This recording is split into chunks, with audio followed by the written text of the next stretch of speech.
Hi, it's Fias Taro. Hello, collectives. Okay, so titingnan natin. This is for the month of August. Okay, so what's coming in? Oo, pagdating sa inyo, mga collectives, no? Pagdating sa love. Okay, so syempre, yes, before tayo mag-start, kung hindi ka pa nakapag-subscribe, please do subscribe and hit the notification bell para lagi po tayo maging updated sa mga mangyayari pa lang. And syempre, kung may tanong po, no, pagdating sa private reading, just message me sa akin pong FB page for more info. Ganun rin po pagdating kay Perception of Light. Okay? And syempre po, sa mga naghahanap naman ng healer, kay Kuya Dingsi po tayo magme-message. And yeah, don't forget rin na mag-follow sa kanila po. Okay? And yeah, pagdating sa ating mga evil eye items. Okay, so ito ang ating all-in-one evil eye bracelet. So ito rin. Okay, pareho silang unisex. Pinagkaiba is ito is ang tawag dyan, garterized. Ito naman is adjustable. Yung adjustable natin yung merong initial po. Ha? Siya yung may initial and available in red and black strings. Okay? And ito ng ating evil eye ring, non-tarnish, hypoallergenic, and adjustable. So, ito naman yung ating evil eye necklace. Okay? So, ganyan yung pendant niya. Okay, so again, non-tarnish, hypoallergenic, and meron siyang extender. Okay, pero yes, you can use another or other, ang tawag dyan, chain, o kung gusto nyo.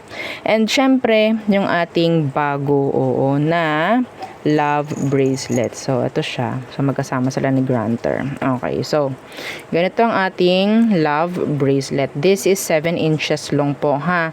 Simula doon sa hook, okay, hanggang doon sa pagkakabitan. Yan. Kasi hindi po siya, adjustable. Hindi rin po siya, garterized, okay? So, meron siyang ganyan lock, okay? So, ito po ay merong mga precious stone, okay, na pwedeng makatulong pagdating sa love, situations, kung ano bang meron, okay? Nagbibigay siya ng harmony, peace, andyan yung union, okay?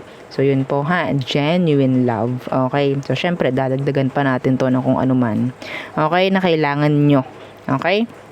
So, meron siyang box kapag inyo natanggap. Okay, so, ito naman is ang ating Granter necklace. Yan, this is so nice. Ang ating Granter necklace is made to order katulad ni Love bracelet. Okay, made to order po sila ha. So, ang kanyang chain is non-tarnish, hypoallergenic, and this is 20 inches long. Okay, pero you can use other chain kung gusto nyo. So, pagdating sa pendant, ganyan siya, para siyang may glass. Okay, harap at likod. Okay, so, meron siyang acrylic.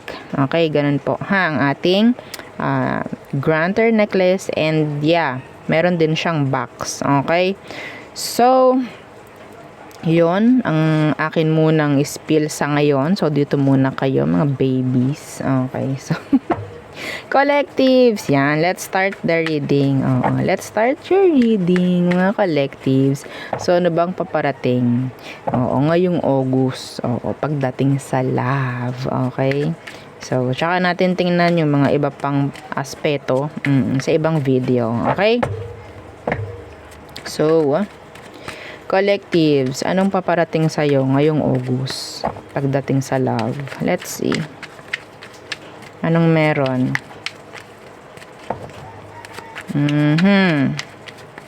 Okay.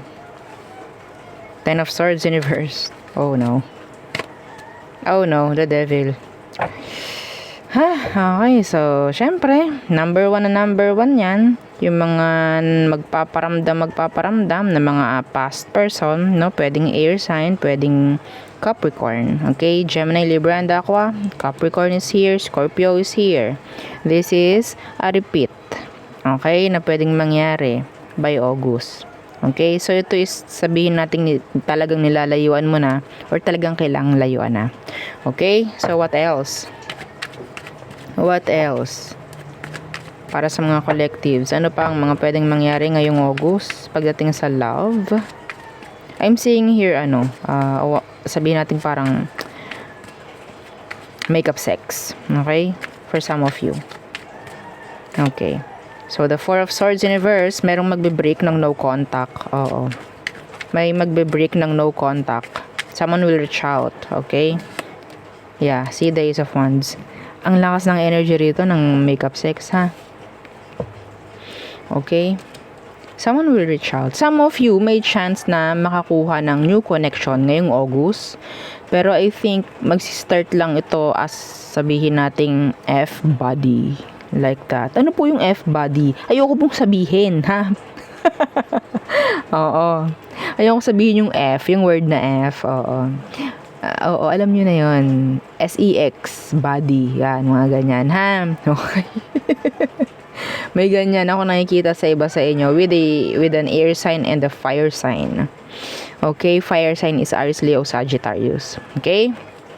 So, what else? Yeah.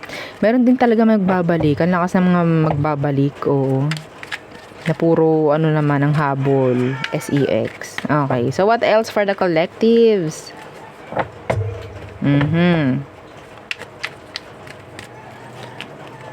Okay. What else? Ang mga pwedeng asahan, ano pa? Justice in reverse. What? Anong meron dyan? The Four of Cups in reverse. Yung iba sa inyo, if you have these legal issues, okay, may chance na makuha ninyo. Okay? Kung ano man, yung parang ipinaglalaban ninyo. Okay? I'm seeing here na pwedeng merong ma-process na, ang tawag dyan, annulment, may mapaprocess or sabihin natin magiging okay yung resulta, no? Divorce, mga ganyan. Okay? Yeah, the Emperor in reverse. So, yun. Okay. So, ano pa ang mga pwedeng mangyari ngayong August? Pagdating sa love situations ng mga collectives. Let's see. Okay, the Nine of Swords in reverse. So, mayroong kaunti ang malalesen, no? Yung mga stress, mga isipin. Anong meron dito? The Sun in reverse. Okay. Some of you have this, energy ng Leo. Mas maganda hindi ka na masyadong meron ditong parang energy ng Leo na hindi na masyado magpapakita or sabihin nating i-accept mo na lang yun like a blessing in disguise. Okay? Kasi kapag nawala siya, mawawala din yung stress mo. Okay? Mga ganon. Yeah, trying to avoid you, trying to block you. Kapag binlock ka, okay? Kapag may nang-block sa'yo ngayong August, sayaan mo. Okay? Isipin mo lang na, okay, para to sa tama. Para to sa mas ikagaganda ng sitwasyon ko.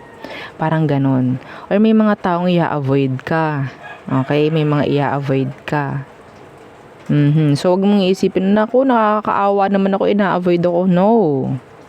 Wag mo isipin, nakawawa ka, ina-avoid ka. Okay? Isipin mo yung positive side ng situation kung bakit nangyari yon. Okay? So, may mga ganyang chance na pwedeng mangyari by August. Okay? So, what else? May nalaglag. This is too many. Oo. What else? Last.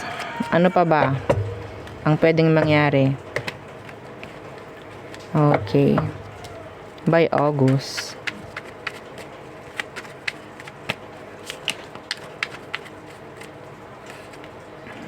The Eight of Swords and the Page of Wands. Meron ako dito nakikita na false start or failed start. Okay, with someone younger fire sign. Air sign is here. Pwedeng meron ditong hindi mag-work out. I think meron ka ditong pag-expect. Okay, meron ditong pag-expect pagdating sa taong to. Okay, meron din ditong energy na parang meron gustong makuha yung attention mo. Okay, and then kapag nangyari yung attention na yon, may something na pag-expect na pwedeng mag-start pero hindi mangyayari kung ano yung ina-expect. Okay, gusto lang nila na makuha yung attention mo. Ang nakukuha ko dito, collectives, is you will get a lot of attention by August. Okay, may mga gustong kumonek sa'yo by August. New man, past man. Okay? Pero ang nakukuha ko rito is energy na pwedeng sabihin nating kailangan mong layuan eh. Oo, kasi hindi naman worth it. Okay? Hindi naman makakatulong sa'yo. You're starting like sabihin nating nagiging okay ka na eh.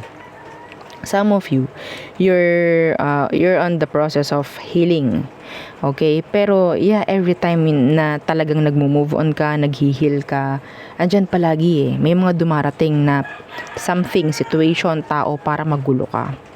Okay? So, sa ngayon, for me, advice ko is focus, okay, sa healing process na ginagawa nyo, healing journey no, na ginagawa nyo. And then, tapusin nyo muna, bago kayo umakra, bago kayo pumasok uli sa isang sitwasyon para hindi kayo mag-back to zero. Okay?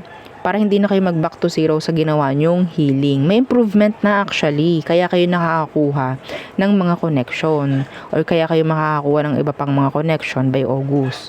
Okay? So, much better focus on your healing muna bago kayo ulit bumalik or pumasok sa isang sitwasyon. Okay? Just work muna. Work on your healing. Okay? Oo, kasi hindi pa talaga okay yung inyong energy. So, wala tayong mapapala. Kung ikaw is nakaka 30% ka na pagdating sa healing mo, kapag nag-give in ka dito sa mga mangyayari na to, back to zero ka. Mahirap mag-heal. Sa totoo lang, di po ba? Okay? See? Don't accept muna offers by August. Okay? Don't. The Two of Cups is here. Huwag nyo munang hahayaan yung sarili nyo na mapunta sa isang connection by August. Yes, maraming mangyayari. Pero, kailangan mo munang magpigil. Okay? So, yeah. To avoid drama. Okay? So, yun ang ating reading for you, collectives. Again, yeah, please don't forget to like, share, and subscribe. And follow our FB page. Thank you. Bye.